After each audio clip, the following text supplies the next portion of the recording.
السلام عليكم ورحمة الله وبركاته. أيها الأحبة، لا زلنا مع بعض أحاديث الصيام التي أرجو من ورائها الفائدة لي ولكم. ومن هذه الأحاديث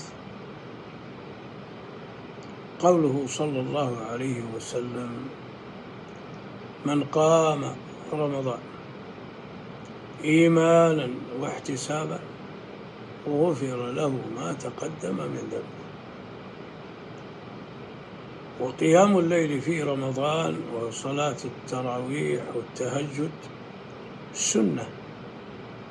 سنها النبي صلى الله عليه وسلم، وفعلها 3 أيام، وكثر الناس فاحتجب عنه خوفا أن تفرض عليهم. ثم جاء عمر رضي الله عنه وأرضاه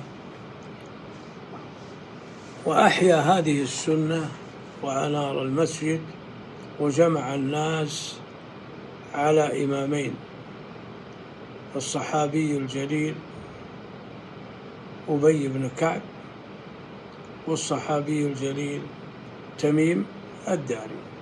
فاجتمع الناس وصلوا جماعة في المسجد صلاة التراويح.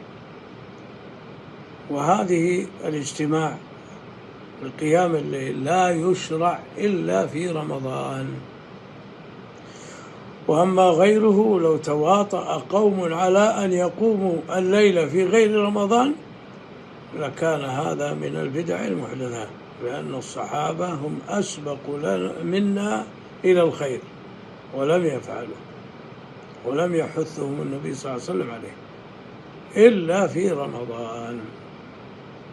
ولذلك أيها الإخوة، عليكم بقيام الليل، فإنه دأب الصالحين. والنبي صلى الله عليه وسلم ذكر أنه من قام رمضان إيمانا واحتسابا غفر له ما تقدم من ذنبه، أي غفرت له صغائر الذنوب. وأما الكبائر فقال أهل العلم تحتاج إلى توبة مستقلة. ثم لا يعجل أحدكم فليتم صلاته مع الإمام، لقوله صلى الله عليه وسلم: من قام مع الإمام حتى ينصرف كتب له قيام ليلة. يكتب لك قيام ليلة وأنت نائم في منزلك. قال أهل العلم: من شاء أن يتنفل في الليل فليتنفل حتى بعد الوتر، لكن لا يوتر. ومن شاء أن يجعل وتره آخر الليل، فإذا صلى الوتر مع الإمام شفعه بركعة، ثم قام من الليل في بيته ما شاء، ثم يوتر قبل الفجر. أسأل الله أن يتقبل منا ومنكم، وصلى الله وسلم على نبينا محمد.